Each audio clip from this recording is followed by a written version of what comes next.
প্রায় ২ দশক পর রাষ্ট্র ক্ষমতায় বিএনপি, প্রধানমন্ত্রী তারেক রহমানের সরকারের প্রথম বাজেট, তাই আছে জনপ্রত্যাশার চাপ। সব সামলে ১১ জুন সকাল ৯:৩০টায় গুলশানে নিজ বাসভবন থেকে বের হলেন অর্থমন্ত্রী আমির খসরু মাহমুদ। শুরুটাও হলো অচলায়তন ভাঙার চেষ্টায়। লাল রঙের ব্রিফকেসের বদলে কালো ধূসর ব্যাগে রাখা হয় বাজেটের নথিপত্র আমির খসরু মাহমুদের।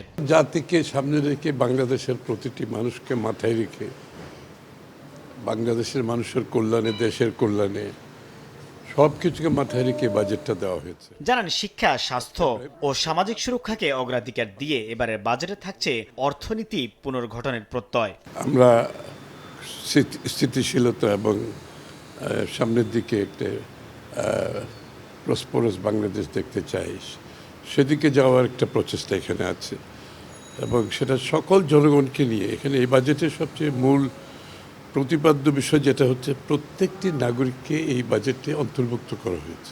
এরপর নৌবাহিনীর সদর দফতরের পাশের সড়ক দিয়ে পৌঁছে যান জাতীয় সংসদ ভবনে। সেখানে আবারও সাংবাদিকদের জানান, অর্থনীতির সুফল সবার কাছে পৌঁছে দিতে প্রতিটি নাগরিককে অন্তর্ভুক্ত করা হয়েছে আসন্ন বাজেটে। সবচেয়ে বেশি আমরা শুরু করেছি কাজটা একেবারে হতদরিদ্র যারা পিছিয়ে পড়া লোক আছে তাদেরকে মাথায় রেখে এবং ক্রমান্বয়ে সকলের জন্য, সকল গোষ্ঠীকে মাথায় রেখে সকলে যাতে এই অর্থনীতিতে অংশগ্রহণ করতে পারে, অর্থনীতির সুফল পায়, সেটা মাথায় রেখে বাজেট করেছে। সংসদ সচিবালয়ে বাজেট উপস্থাপনের আগে মন্ত্রিপরিষদের বিশেষ সভায় যোগ দেন অর্থমন্ত্রী। প্রধানমন্ত্রী তারেক রহমানের সভাপতিত্বে সভায় ২০২৬-২৭ অর্থ বছরের বাজেট অনুমোদন দেয়া হয়। সব আনুষ্ঠানিকতা সেরে বিকেল ৩টায় কালো রঙের ব্রিফকেস হাতে প্রধানমন্ত্রীর সঙ্গে সংসদ কক্ষে প্রবেশ করেন অর্থমন্ত্রী। তুলে ধরেন আগামী অর্থ বছরের বাজেট।